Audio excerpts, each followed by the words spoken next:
नमस्कार मित्रांनो, मी Yogesh Mane ignite academy मध्ये तुमचं सर्वांचं स्वागत करतो। मित्रो, काल एमपीएससी द्वारा एक प्रसिद्धीपत्र काढण्यात आलं। ते प्रसिद्धीपत्र कशासाठी होतं तर कुठले डॉक्युमेंट कशासाठी लागतात याबद्दलचं प्रसिद्धीपत्रक होतं। त्यानंतर बऱ्याच जणांना कन्फ्युजन झालं की नेमकं काय म्हणायचं आहे आणि त्या प्रसिद्धीपत्रकातून काय समजून घ्यायचं आहे, नेमकं कुठले डॉक्युमेंट कशासाठी अपलोड करायचे आहे या सर्वाबद्दलचं त्या प्रसिद्धीपत्रकाद्वारे मी ही इन्फॉर्मेशन तुम्हाला देतोय। सर्वात महत्त्वाचं काय आहे की जे आपलं कन्फ्युजन होतं ना की एक्सपिरियन्स सर्टिफिकेट असंच पाहिजे ते का तसंच पाहिजे ते का, नंतर संधी मिळेल न मिळेल, आता अपलोड नाही केलं तर, या सर्व प्रश्नांचे उत्तर या प्रसिद्धीपत्रकात त्यांनी दिलेले आहे। राईट, पुढे जाण्या अगोदर आपली इग्नाइट अकॅडमीची एक लाईव्ह बॅच आपण लॉन्च केलेली आहे। ITI प्रिन्सिपल, व्हाईस प्रिन्सिपल आणि टेक्निकल स्कूलच्या हेडमास्टर पदासाठीची ही जी आपली बॅच आहे ती चालू कधी झाली तर 1 ऑक्टोबर पासून आपण चालू केली। म्हणजे 1 ऑक्टोबरला आपलं ओरिएंटेशन सेशन झालं। ओके, त्यानंतर 2 तारखेला दसऱ्यामुळे सुट्टी होती आणि 3 तारखेला आपण ऍक्च्युअल लेक्चर म्हणजे काल ऍक्च्युअल लेक्चर आपण चालू केलेले आहेत या बॅच मध्ये आणि सध्या डेमो लेक्चर आहे। सायंकाळी 8:30 ते 10च्या दरम्यान ही बॅच होते आपली। 1.5 तास रोज ही बॅच असणार आहे, मंडे टू सॅटरडे। बॅचचा टायमिंग चेंज होणार नाही आहे। कशामुळे चेंज होणार नाही तर आपले सर्व विद्यार्थी जे आहेत एक्सपिरियन्स वाले विद्यार्थी आहेत आणि ते सध्या जॉब करतायत, त्यामुळे त्या सर्व विद्यार्थ्यांना सुटेबल असा 8:30 ते 10चा टायमिंग आपण ठेवला। ओके, अर्धा तास मागं पुढं कधी होऊ शकतं, राईट, सिलेबसच्या याच्यानुसार, पुन्हा एक्झाम होण्याच्या अपडेटनुसार, राईट। हे बॅच बद्दलचे डिटेल्स झाले। ऑल सेशन्स आर लाईव्ह, सर्व सेशन्स लाईव्ह फॉर्मॅटमध्ये होणार आहे। त्यानंतर रेकॉर्डिंग तुम्हाला तुमच्या कोर्समध्ये येईल। जसं ही लाईव्ह सेशन संपलं, बऱ्याच जणांना लाईव्ह सेशन करता येणार नाही कारण काही लोक शिफ्टमध्ये काम करतात, त्यांना लाईव्ह सेशन नाही बघता आलं तर ते रेकॉर्डेड सेशन बघू शकतात। ते लाईव्ह सेशन झाले की काही वेळात तिथं रेकॉर्डेड सेशन सुद्धा तुमच्या कोर्समध्ये येतं आणि हे कसा कोर्स बघायचा याचा आपल्या कोर्समध्ये एक छोटासा 2 मिनिटाचा व्हिडिओ मी टाकला, त्याच्यात तुम्हाला बऱ्याचशा गोष्टी समजून येतील, राईट। त्यानंतर एक्सपर्ट फॅकल्टी आहेत शिकवणाऱ्या, डेमोमध्ये तुम्ही बघू शकता। मी स्वतः तर कंटिन्युअस तुमच्यासाठी लेक्चर घेऊनच येतोय। त्यानंतर फ्री PDF लेक्चर नोट्स, लेक्चरचे हँडआउट A4 साईजच्या नोट्स मिळतील, जेणेकरून तुम्ही पुढे प्रिंट करू शकता। चॅप्टर संपलं की लगेच त्या नोट्सही अवेलेबल होतील। टेस्ट सिरीज ही याच्यामध्ये इन्क्लुडेड आहे, जवळपास 100 टेस्ट असणार आहे। त्यानंतर chapter wise MCQ solving session सुद्धा असेल। सध्या पहिल्या 500 विद्यार्थ्यांसाठी आपण 30% डिस्काउंट देतो या बॅचवर। 10,000ची फीस जी आहे ती आता 6,999 रुपये मध्येच मिळणार आहे। त्यामुळे तुम्ही जर बॅच घेतली नसेल लगेच घ्या, डिस्क्रिप्शन मध्ये लिंक दिलेली आहे। टेलिग्राम ग्रुप सुद्धा आपला एक आहे, त्याची लिंक सुद्धा डिस्क्रिप्शन मध्ये दिलेली आहे। तर हे झालं आपल्या बॅच बद्दल, कारण बऱ्याच विद्यार्थ्यांचा चांगला रिस्पॉन्स मिळतोय बॅच बद्दल। तर आता येऊ आपण नेमकं एमपीएससीचं नोटिफिकेशन काय आहे त्याबद्दल। बघा, कधीचं आहे तर दिनांक 3, किती तारखेचं आहे तर हे नोटिफिकेशन आहे 3 तारखेचं, राईट। 3 ऑक्टोबर 2025 म्हणजे कालचं नोटिफिकेशन आहे।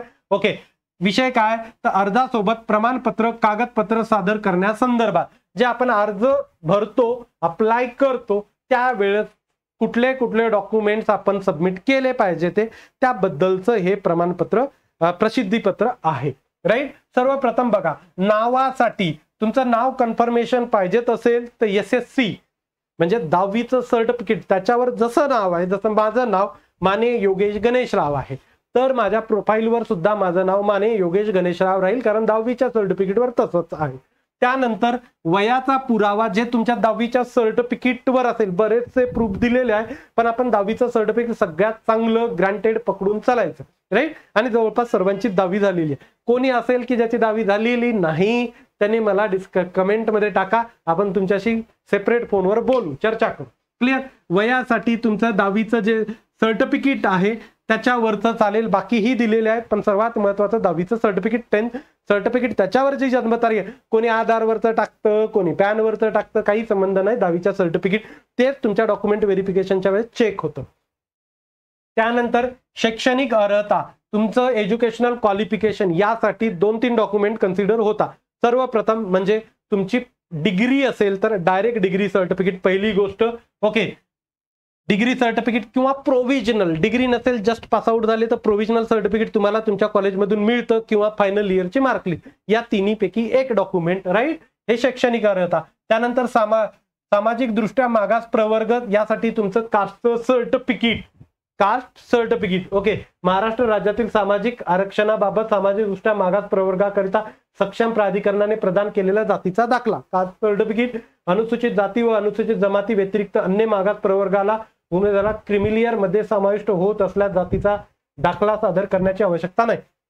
आता बघा, तुमचं ओबीसी आहे, त्यानंतर एनटीच्या सर्व एनटी ए बी सी आणि डी, एसबीसी आणि एसईबीसी या कास्ट आहेत. यांना नॉन क्रिमिलियर असेल तरच तुम्हाला आरक्षणाचा फायदा मिळतो. यांचं म्हणणं काय की तुम्ही समजा जर ओबीसी एखादं कुणबी असेल पण तुम्ही क्रिमिलियर मध्ये मोडता, म्हणजे तुमचं उत्पन्न 8 लाखापेक्षा जास्त आहे, तर तुम्हाला कास्ट सर्टिफिकेटची सुद्धा गरज भासणार नाही, हे क्लिअर यांनी सांगितलं.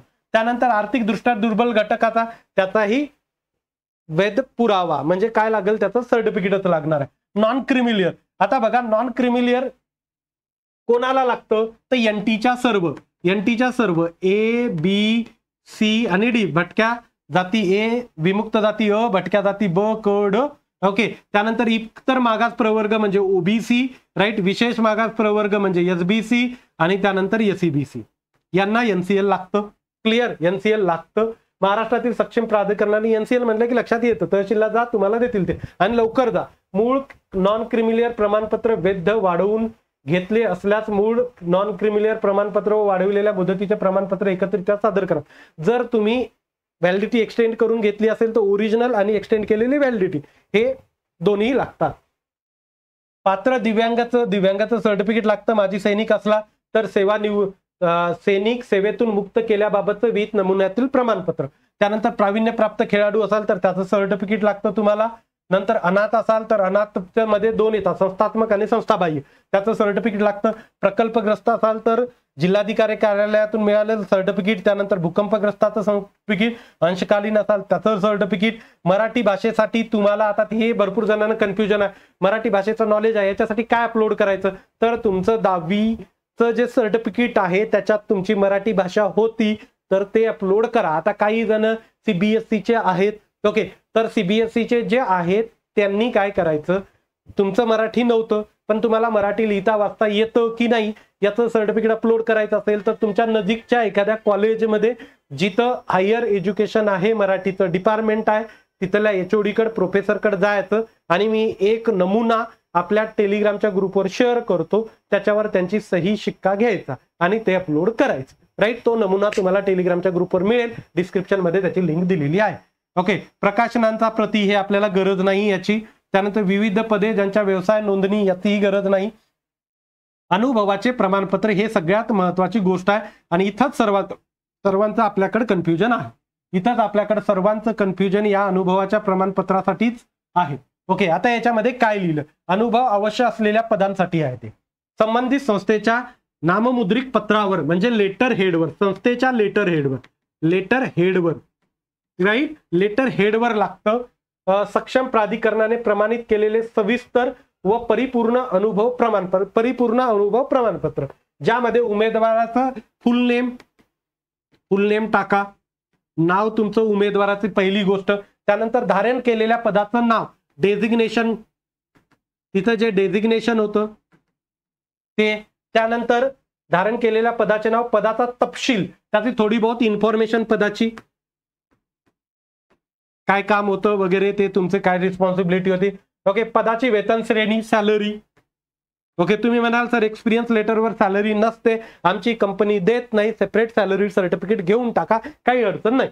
क्लिअर, ते सॅलरी सर्टिफिकेट सगळेच देतात. धारण केलेल्या पदाचे नाव, पदाचा तपशील, पदाची वेतन श्रेणी, अनुभवाचा एकूण कालावधी, टाइम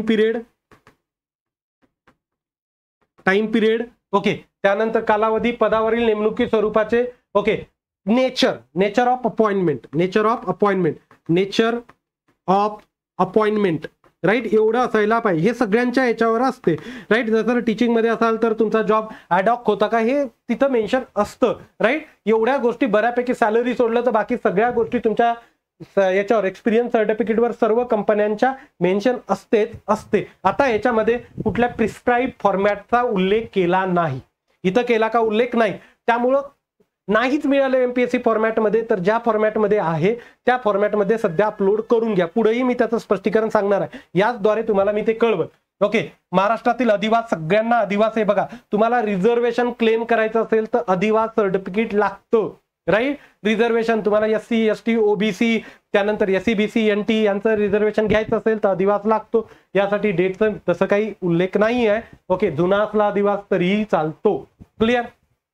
नंतर एसएससी उत्तीर्ण झाल्यानंतर नावात बदल झाला. ओके, तुम्ही जर मोस्टली लेडीज बाबत होतं त्यांचं नाव बदलतं तर त्यांनी विवाह निबंधक यांचे दिलेले दाखला, एक गॅजेट असेल तर ते गॅजेट चालतं, राईट. जे काही सपोर्टिंग डॉक्युमेंट तुमच्याकडे गॅजेट किंवा विवाह संबंधीचा विवाह निबंधक यांनी दिलेला दाखला, लहान कुटुंबाचं प्रतिज्ञापत्र आपल्या ग्रुपवर ऑलरेडी टाकलेलं आहे. आता बघा याच्यामध्ये खाली 2-3 पॉईंट यांनी काय मेन्शन केले. काही पॉईंट याच्यातले खरंच महत्वाचे आहेत आणि ते आपल्या सोयीचे सुद्धा आहेत. कसे बघा, उपरोक्त प्रमाणपत्र कागदपत्र आयोगाच्या संकेतस्थळावरील उमेदवारांच्या सर्वसाधारण सूचना प्रकरण क्रमांक 4 मध्ये नमूद केल्याप्रमाणे असणे अनिवार्य आहे. आता यांनी इथं दिलेलं आहे, हे प्रकरण 4 आहे. ओके, मोस्टली तर आपल्याला कशाचं लागतं तर आपल्याला एक्सपिरियन्सचं लागतं. याच्यात त्यांनी प्रिस्क्राईब फॉर्मॅटचा उल्लेख केलेला आहे. बघा, उमेदवाराने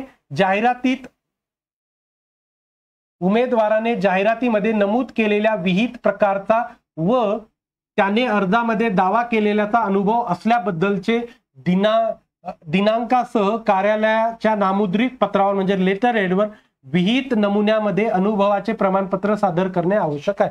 आता विहित नमुना म्हणजे त्यांना एमपीएससीचाच फॉर्मॅट म्हणायचं असेल, ते का म्हणतील त्या कंपनीचा format, right. Company to company format वेगळा असू शकतो ना. त्यांनी काय म्हटलेलं आहे, विहित नमुन्यामध्ये अनुभवाचे प्रमाणपत्र सादर करणे आवश्यक आहे. विहित नमुना म्हणजे कुठला तर एक्सपिरियन्स एमपीएससीचा फॉर्मॅट, पण याच्यामध्ये तसा तो उल्लेख नव्हता वर याच्यात. क्लिअर. त्यामुळे तुम्ही बिंदास्त राहा की एमपीएससीच्याच फॉर्मॅटमध्ये आजच केले पाहिजे अशी गरज नाही. काही एमएनसी देत नाही, त्याबद्दल तुमचं काय डिस्क्वालिफिकेशन येण्याची शक्यता नाही. क्लिअर. आता पुढे जाऊ. संबंधित जाहिरातील अनुसरून विहित निकष पात्रता तसेच प्रोफाईल मधील दाव्याच्या अनुषंगाने प्रमाणपत्र कागदपत्र अपलोड करावी लागतील. प्रोफाईल मधील विविध दाव्याच्या अनुषंगाने अपलोड करावे संबंधित कागदपत्रे प्रणालीद्वारे अर्ज सादर करताना प्रदर्शित होतील. आता बघा, तुम्ही अर्ज फॉर्म भरताना शेवटी येतं डॉक्युमेंट अपलोड करायचे. काहींचे जुने असतील तर त्याच्यात अपडेट पण करू शकता. क्लिअर. हा पॉईंट झाला, हा झाला. आता बघा, पात्रते संदर्भात विविध दाव्यांच्या अनुषंगाने प्रमाणपत्र कागदपत्र अपलोड केल्याशिवाय अर्ज सादर करता येणार नाही. तिथं ते डॉक्युमेंट लागतात, ते सादर करावे लागतील, हे त्यांचं म्हणणं. काही तर मॅन्डेटरी स्टार दिलेलं आहे, ते डॉक्युमेंट लागतात. आता बघा, सगळ्यात महत्वाची गोष्ट, जो पॉईंट आपल्यासाठी महत्वाचा आहे तो. क्लिअर. हा पॉईंट खूप महत्वाचा, आपल्यासाठी कामाचा. जाहिरातीमधील तरतुदीनुसार एखाद्या उमेदवाराने विहित कार्यपद्धत नमुना आदेशानुसार वैध प्रमाणपत्र पुरावा अपलोड केला नसल्यास संबंधित उमेदवारास प्रोफाईलद्वारे वैध प्रमाणपत्र पुरावा अपलोड करण्याकरिता 7 दिवसांची फक्त एक संधी देण्यात येईल. जर तुम्ही हे डॉक्युमेंट जर अपलोड केले नसतील तर त्यांचं म्हणणं काय की आम्ही तुम्हाला पुन्हा 7 दिवसाचीच संधी देऊ, जे की आपल्यासाठी सफिशियंट. समजा आपण खूप प्रयत्न केले, डॉक्युमेंट नाही आले, तर आपल्याला पुन्हा 7 दिवसाची संधी मिळणार आहे. क्लिअर. अशा उमेदवारास लघु संदेश म्हणजे एक टेक्स्ट मेसेज येतो, जो आपल्या कॅन्डिडेटला आलेला होता, और ईमेलद्वारे वैयक्तिकरित्या तसेच आयोगाच्या संकेतस्थळावर प्रसिद्धीद्वारा अवगत करण्यात येईल. आयोगाच्या संकेतस्थळावरही एक नोटिफिकेशन येतो छोटंसं. ओके, त्यानंतर तुम्हाला मेलही येतो आणि तुम्हाला मेसेज सुद्धा येतो. काही प्रॉब्लेम असेल तर.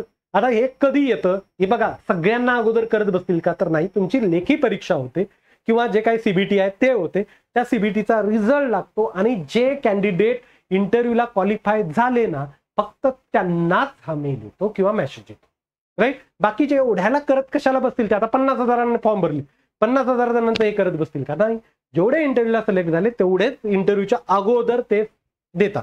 त्यानंतर आयोगाकडून वैध प्रमाणपत्र पुरावा अपलोड करण्यासाठी संधी दिलेल्या उमेदवारांनी विहित कालावधीमध्ये तसेच विहित पद्धतीने अपलोड केलेले प्रमाणपत्र पुराव्यांची पडताळणी तपासणी पुन्हा प्रचलित पद्धतीनुसार करण्यात येईल व त्याच्या आधारे उमेदवारांच्या दाव्याच्या वैधता निश्चित करण्यात येईल. त्या 7 दिवसामध्ये तुम्ही जे डॉक्युमेंट अपलोड कराल त्याच्या वैधतेनुसार ते चेक होतील आणि त्यानुसार तुमचं फायनल कॅन्डिडेटचं तुम्ही इलिजिबल आहात की नाहीत हे ठरेल, राईट. म्हणजे त्यानंतर तुमची लेखी झाली, त्यात कळालं की एवढे लोक इंटरव्ह्यूला जातात, त्यांना पुन्हा संधी दिली 7 दिवसाची की तुम्ही डॉक्युमेंट अपलोड करा, तेवढ्यांचे डॉक्युमेंट व्हेरीफाय होणार, जेवढे इंटरव्ह्यूला जाणार आहेत तेवढे पुन्हा लिस्ट लागेल डॉक्युमेंट व्हेरीफाय झाल्यानंतर, हे कॅन्डिडेट इलिजिबल आहेत, हे इलिजिबल नाही, जे इलिजिबल आहेत ते पुढे इंटरव्ह्यूला जातील. झालं राईट. सो वरील पद्धतीनुसार प्रमाणपत्र पुराव्यांची पडताळणी तपासणी झाल्यानंतर उमेदवाराचे दावे अंतिम होतील व पुढील प्रक्रियेला ग्राह्य धरण्यात येईल. उपरोक्त कार्यपद्धतीचा अवलंब प्रस्तुत प्रसिद्धी पत्राच्या दिनांकापासून करण्यात येईल. सगळ्यात सध्या महत्वाचं डॉक्युमेंट जे आहे ते NCL आहे. बाकी सगळे डॉक्युमेंट तुमच्याकडे ऑलमोस्ट असतात. ते NCL जर नसेल ना तर तुम्ही ते काढून घ्या, राईट. नाही तर पुढे तुम्हाला असे काही प्रॉब्लेम होऊ नये हे याच्यामधून अपेक्षित आहे. पुन्हा एकदा ज्या विद्यार्थ्यांना आपली बॅच परचेस करायची आहे करून घ्या, नक्की तुम्हाला या बॅचचं बेनिफिट होईल.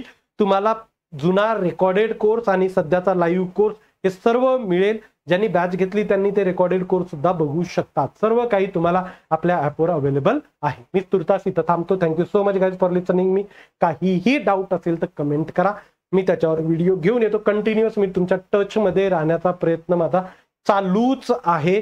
जोपर्यंत तुमचे ऍप्लिकेशन फॉर्म व्यवस्थित फिलअप होणार नाही तोपर्यंत तुम्हाला हे मार्गदर्शन चालूच राहणार आहे. मी तिथं तुर्तास थांबतो. Thank you so much.